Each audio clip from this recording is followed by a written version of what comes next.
Hello,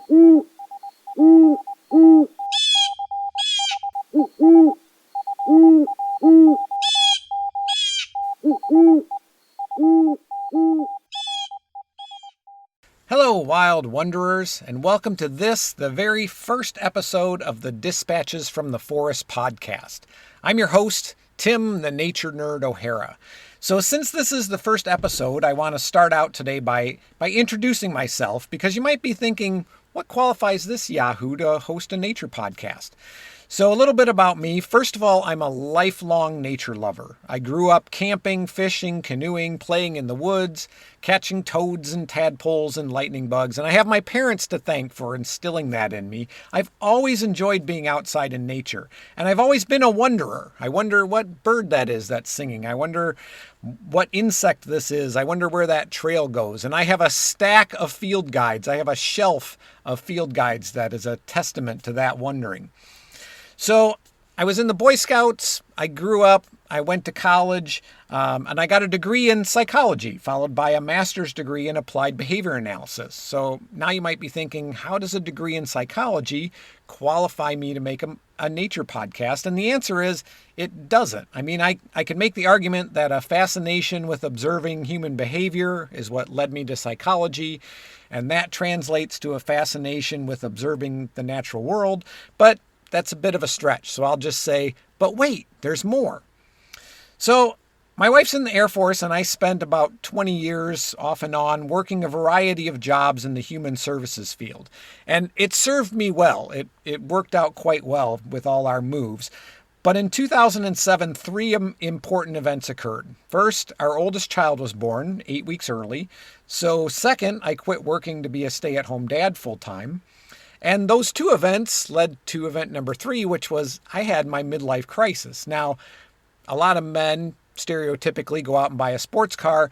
I had the slightly panicky feeling that I should have pursued a career in a nature-related field, or that I hadn't done enough outside in nature. So I went back to school and I got a degree in natural resource management through Oregon State University. Now, I want to point out that this was 2007, and it was an online degree program long before words like COVID and Zoom and social distancing were a part of our regular vocabulary. So anyways, in 2019, we were moving back to Nebraska, and I was looking to go back to work full-time, but I really didn't want to go back into the human services field. Now, the house we bought backed up to Fontenelle Forest Nature Center. And if you're not familiar with Fontenelle Forest Nature Center, it's one of the largest privately owned nature centers in the country. It's 1,500 acres of woods and wetlands that were literally right in my backyard. You went out my back gate, you crossed a gravel road, and you were in Fontenelle Forest. So I got hired by Fontenelle Forest as an adult programs educator. My primary job was creating nature-related education programs and taking those out to elder care facilities. They would book me to come out as part of their activities calendar. And what a great job. I had 200 programs a year, and not only did I get to indulge my inner nature nerd and share nature with folks that weren't able to get outside like they used to, but a lot of times, more importantly, it gave them an opportunity to share their experiences with me, and that was often the best part of the programs. Now, when COVID forced these facilities to close their doors to outside visitors, I was able to keep doing some programs virtually, even after my family and I moved to Virginia. But that meant that now, as things started to open back up, I kind of found myself out of a job, but also presented with an opportunity. And that opportunity was to start my own business, Dispatches from the Forest, and keep doing a job that I love. I'm offering programs in my local area. I get to keep doing virtual programs. And of course, I've added this podcast. So here we are at the start of the very first episode of the Dispatches from the Forest podcast. I hope you'll learn something new. I hope you'll follow me. I hope you'll consider throwing some support my way by joining my Patreon page. But most of all, I hope you'll enjoy it. So enough about me. Let's talk about cicadas.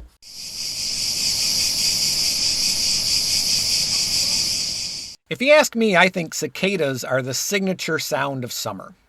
In the late spring or early summer, they emerge from the ground, shed their exoskeleton, and then buzz and rattle as loudly as possible to try and attract a mate.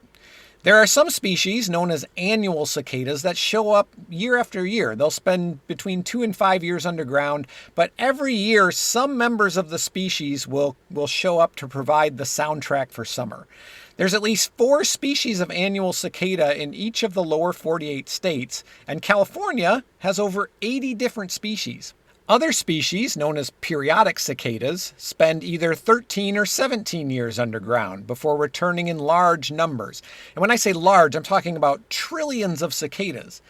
In the U.S., periodic cicadas are only found in parts of the Midwestern and Eastern states, and if you hadn't heard, 2021 was the year of the 17-year cicada known as brood 10. And if you see it written, it's not brood X, it's a Roman numeral 10. And I got a chance to see and to hear brood 10 in Northern Virginia this year, and it was really impressive. Although they look like little aliens, the only thing you have to fear from cicadas is that all that noise is going to disturb your afternoon nap. So let's go in for a closer look and shine our species spotlight on cicadas. Cicadas are sometimes confused with locusts. Probably because both sometimes appear in large swarms, but locusts and cicadas are very, very different. Locusts are a species of grasshopper that might swarm under the right conditions. This is generally a period of drought followed by a period of rapid plant growth. A swarm of locusts can be devastating. Accounts from early settlers describe swarms of locusts descending and eating not only all their crops, but the clothes right off their backs and even the wool off the sheep. Cicadas, on the other hand, they're big and weird looking, but they actually don't eat once they emerge from the ground. Whether they're annual or periodic, when the nymphs emerge from underground, they only have a few items on their to-do list. Number 1, molt. Number 2, make a whole lot of noise. Number 3, mate. Number 4, lay eggs. And number 5, die.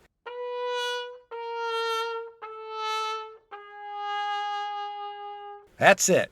Sounds simple enough, right? Well, let's get into the nitty-gritty. Let's get more into the life cycle of the cicada. Cicadas spend the majority of their lives underground as a nymph. Like I mentioned earlier, 2 to 5 years for annual cicadas and either 13 or 17 years for periodic cicadas. Now, this type of life cycle isn't uncommon in the insect world. Lightning bug larvae spend several years underground as a glowworm before emerging, and dragonflies spend most of their lives, up to about 5 years, in the water as nymphs. Like cicadas, the adult form of dragonflies and lightning bugs is brief. It's kind of their final hurrah. But even among insects with a similar life cycle, 13 and 17 years is an exceptionally long time. So that begs the question, what's the benefit? Why have such a drawn-out developmental span? Well, nobody knows for sure, but there's a few theories. Some entomologists have suggested that this strategy evolved as a sort of defense mechanism, an insurance policy, if you will, against predators. It's a strategy called predator satiation. Emerging in such massive numbers, over 1.5 million per acre in some areas, means that most of the population is likely to live long enough to mate and reproduce, even if a whole bunch get eaten. Again, it's a strategy used by lots of plants and animals. For example, bullfrogs lay 20,000 eggs at a time. And cattails produce 250,000 seeds per seed head. If you produce a massive number of offspring, a massive number of them are likely to survive. Now, there are other theories about the 13 and 17 year time frame which center on the fact that these are both prime numbers. So one theory suggests that because they're prime numbers, it prevents predator populations from syncing their own reproductive cycles with that of the cicada. That helps the cicada avoid facing larger numbers of predators when they do emerge. Another theory is that it prevents hybridization between cicada species.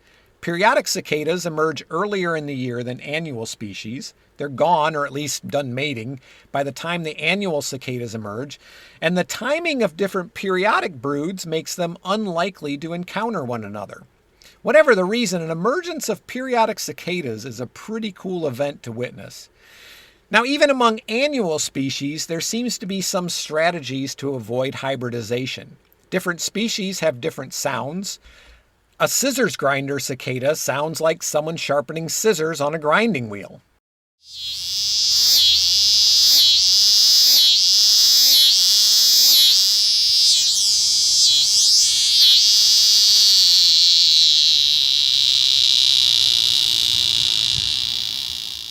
which is very different from a dog day cicada.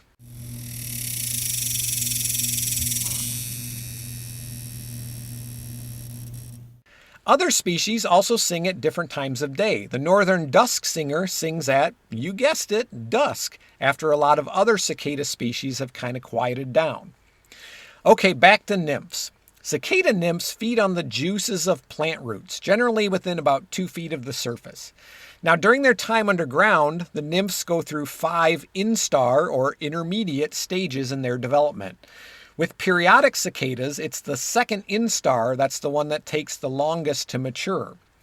As they mature, the nymphs might move deeper into the soil to feed on larger roots.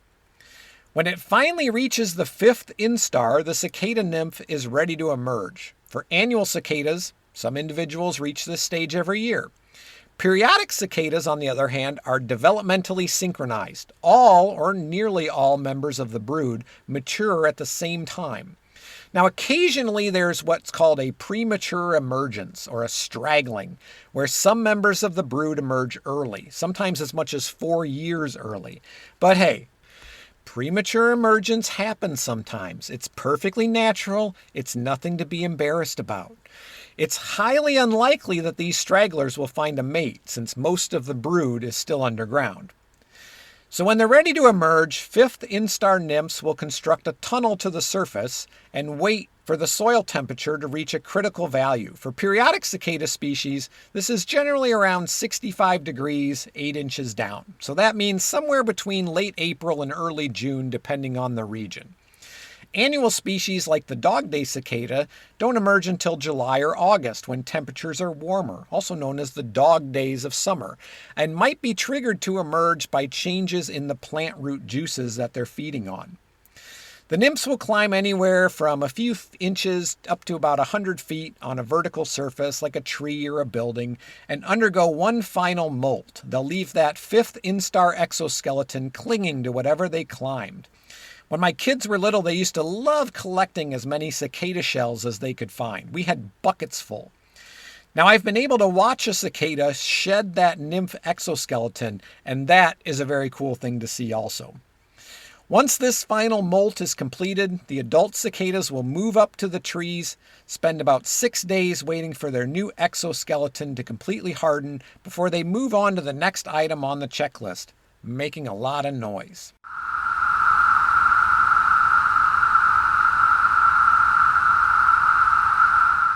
Although there are many different species of cicadas, like I mentioned, each species has a different, for lack of a better term, song. We're putting song in quotation marks, because they don't make that sound with vocal cords, and they don't use stridulation, which is when an animal rubs 2 body parts together, like crickets rubbing their wings together or grasshoppers which rub a leg against their forewing.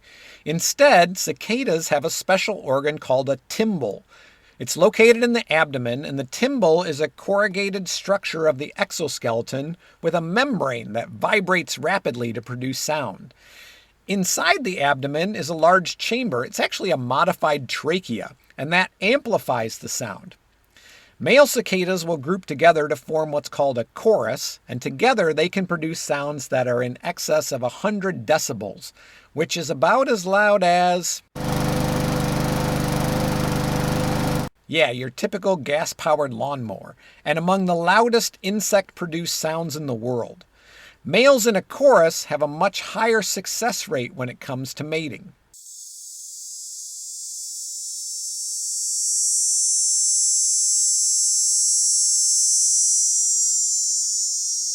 Now that they're making a lot of noise, it's time for item number 3, mating.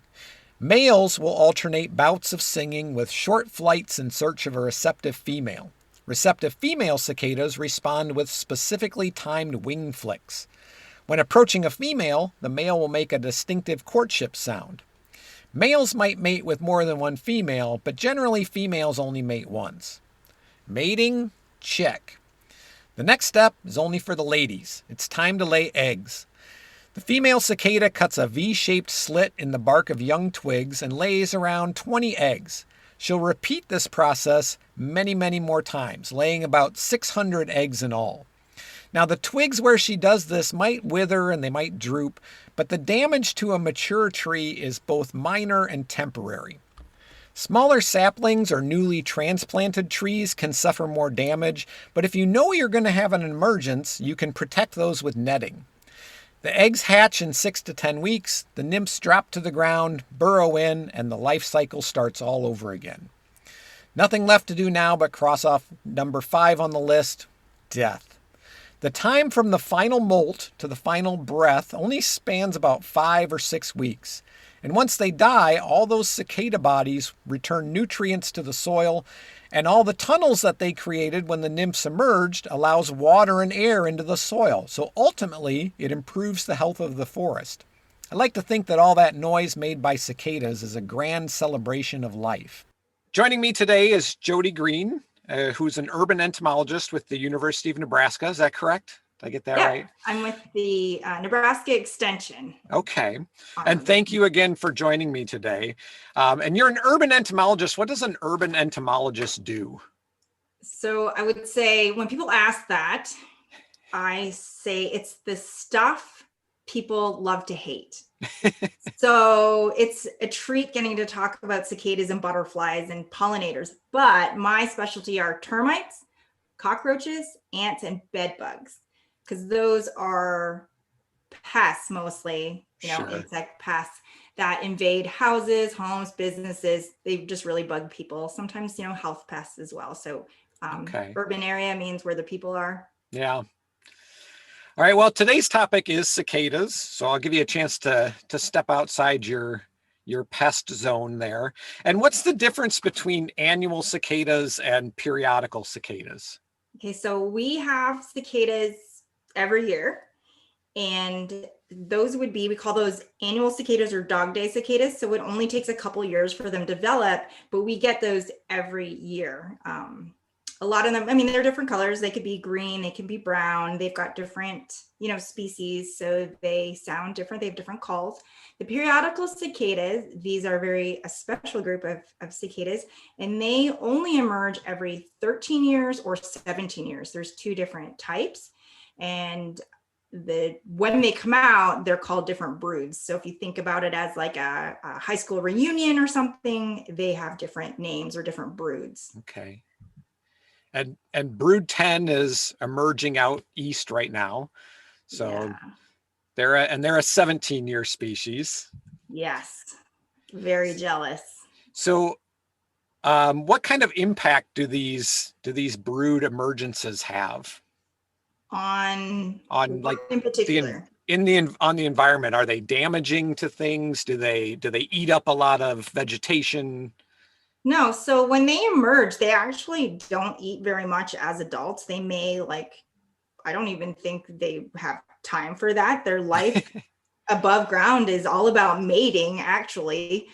But they do very little damage. If they do any damage to trees, it's the young trees, and it's through ovipositioning. So that's when the female wants to deposit eggs for the next generation. Sure. So that might be some damage, but they do very little damage to the environment. They're great food for a lot of different animals, and all the holes in the ground, it actually helps aerate. And actually, even the damage that I just talked about with twigs, some fruit trees, they can actually, it actually naturally prunes those twigs. And sometimes, better fruit years occur after periodical cicadas.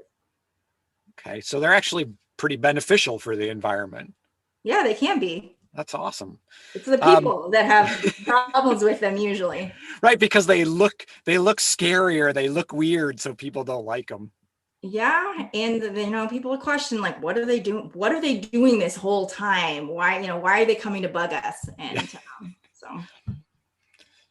So do you know anything about the Massospora fungus? I've read a lot about that recently. Yeah, everybody wants to know about the cicada butt fungus. I personally don't study it. I know Dr. Matt Casson out of, West Virginia University studies that, and a lot of different fungi. He must be a really fun guy, but he tweets a lot too. If you've probably read a lot of his things. But yeah, people get really obsessed with this Massospora fungi because it it's like a sexually transmitted disease for cicadas. Right. And I think what's it called? The flying salt shaker of death. There's a lot of, I guess, popular media about them. And if people hate cicadas, then it's something to, kind of pay back. Right. But yeah, what I know about them is that it's very common in the periodical cicada, and it doesn't really affect their activities in terms of mating. But and it's not a threat to them in terms of reducing numbers or anything like that. No, during like emergence years of periodical cicadas, there's like literally like hundreds of thousands, and so it won't decrease that. But so what I read about it that I thought was interesting, though, is that the fungus produces two compounds. One is an amphetamine, and the other is psilocybin, which is the active ingredient in magic mushrooms. So yeah, you've it's got like a psychedelic. It's like a psychedelic sex drug, right? And then they pass it on to each other through mating, and then their butt falls off, and they just keep on going. So it's like one of those things where it like numbs the pain or something. Maybe it's and even way back, I can't remember the year. I don't have my Brood 10 book, but like, so I'm not sure of the year, but one of the early naturalists or people that studied the cicadas, they were just like, this thing, something about their abdomen, but they don't care. They just keep singing till they die. Yeah, well, it's a short life. You gotta live it to its fullest. Yeah, and they do. It's screaming and mating all the way. So are there any other threats to cicada populations that people should be concerned about? You mean if they want to keep them around? Yes. Yeah, I think when it comes to like urbanization, building roads over top of where, big emergences would be, floods, we are definitely losing habitat for, periodical cicadas to emerge. And where they once may have been, if there was some kind of natural disaster like that, or construction or housing developments being put up, then yeah, mean, them emerging in the middle of the Pentagon, they have that space, but in places that it's all just concrete, they're not going to be able to emerge. So, there is one brood that has been totally wiped out and no longer exists. So, it's possible. So one last question. I was also reading that cicadas were edible and that the Native Americans used to roast them. So have you ever eaten a cicada? I have not, but I did say that if I ever got to a place for Brood 10, I would try one. And there are a lot of people out there developing recipes and on different social media. So I think if you do get a hold of any of those periodical cicadas out there, you should try some. All right. So unless you're allergic to shellfish. That's right. And my mom said that she read that they taste like shrimp. Yeah, they probably do. Cicada scampi might be, something to try. True. Can you eat the annual ones? I imagine you could, but I would be careful about that. Okay. It depends where they're coming from, right? I mean, you want a newly emerged one where it's all soft. So, if they're emerging in your backyard, you could. I know that there's a warning against maybe eating like too many. Okay. So thanks again, Jody. You're welcome. Bye, Tim. Bye. Have a good day. So I want to talk a little bit more about the Massospora fungus, or as Jody called it, the butt fungus. Massospora is a parasitic fungus that infects about 5% of cicadas. Each species of cicada has a corresponding Massospora fungus. So the fungus that infects periodic cicadas will lay dormant in the soil for 13 or 17 years, waiting for a brood emergence. Initial or stage 1 infection occurs when the nymphs dig their way to the surface and encounter the waiting spores. The fungus then grows inside the abdomen, rendering the infected cicada infertile and eventually causing the rear part of their abdomen to fall off. The white chalky plug that's revealed is the fungus producing spores, which is why, as Jody mentioned, they're sometimes called flying salt shakers of death. The fungus produces two compounds, cathinone, which is an amphetamine, and psilocybin, which is the hallucinogen found in magic mushrooms. So we've got a bunch of cicadas hopped up on amphetamines while also tripping balls. Now, before anybody gets any funny ideas and does something stupid, the amount of these compounds found in an infected cicada is very small. It's more than enough to make the cicada high, but for a person, it's not even close. In the cicada, the combination of these compounds makes them go into a mating frenzy, attempting to mate uncontrollably, even to the extent of the males mimicking the wing flicks of the females to lure other males in, thus spreading the spores of the fungus. Cicadas that are past the Massospora fungus by other cicadas contract what's called stage 2 infection. In stage 2 infection, the fungus produces a very different type of spore. These spores are called resting spores. They have thicker walls and are not directly infectious to adult cicadas. Instead, these are the spores that will lie dormant in the soil, waiting to infect the next generation. Now, periodic cicadas, just on account of their sheer numbers, do have an impact on other species. For example, in the year before a brood emergence, tree growth declines because of the increased feeding on the root systems by the growing nymphs. Moles do well the year before a brood emergence because they feed on the nymphs, but mole populations decline the year after a brood emergence because of the decrease in food supply. Wild turkeys benefit from brood emergences. They gain nutrition by eating the adults on the ground at the end of their life cycle. I can't help but wonder if turkey fattened on cicada would have a slightly shrimpy flavor.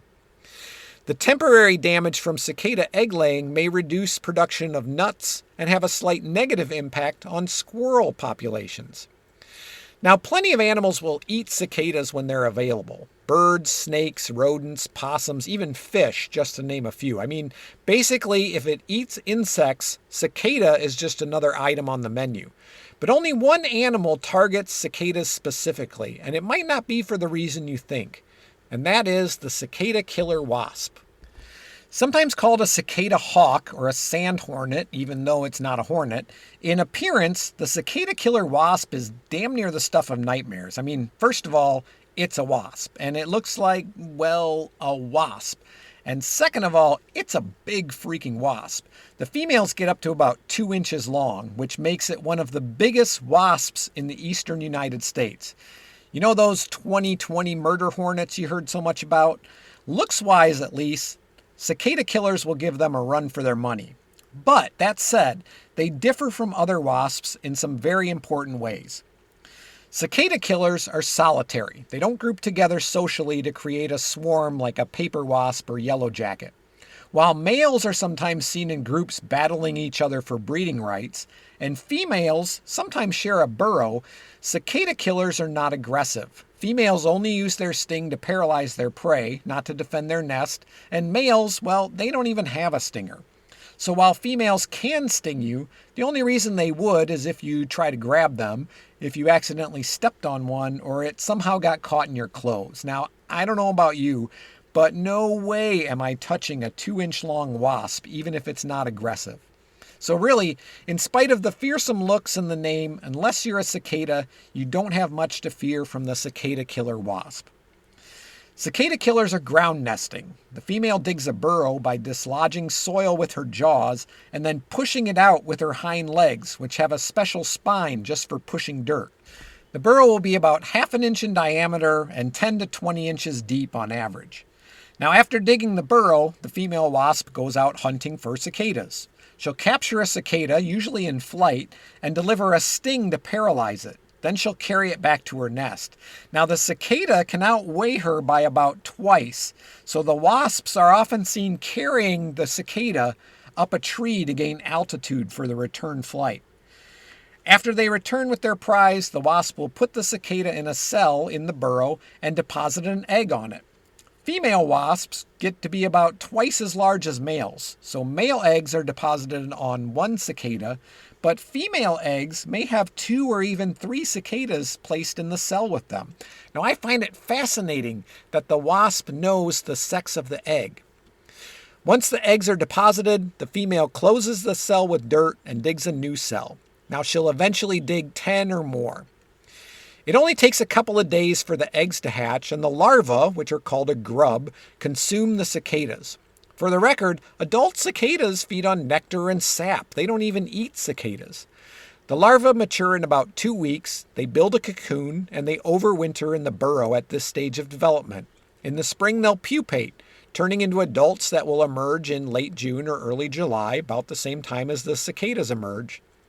Cicada killer wasps only produce 1 generation per year. Adults don't overwinter, so just like their prey, once they emerge, they're on a tight schedule. And with that, wild wanderers, we find ourselves at the end of our very first episode. I want to thank Jody Green again for joining me to share her knowledge of cicadas. I want to thank you for listening. Don't forget to leave us a like. Follow us so you'll be notified when a new episode comes out. You can also support the podcast by heading over to our Patreon page, patreon.com/Dispatches from the Forest, and becoming a patron. There's some pretty cool merchandise and other things available when you join, and hopefully this is just the beginning. We'll be adding more benefits as we grow, so this is your chance to get in on the ground floor. I'm your host, Tim the Nature Nerd O'Hara, reminding you to go outside and get dirty.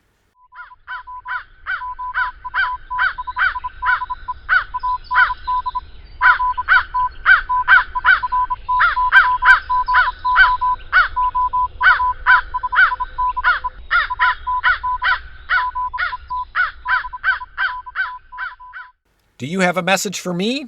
I can be reached by email at dispatchesfromtheforest@gmail.com. The Dispatches from the Forest podcast is a production of Dispatches from the Forest and may not be used or rebroadcast without express written permission.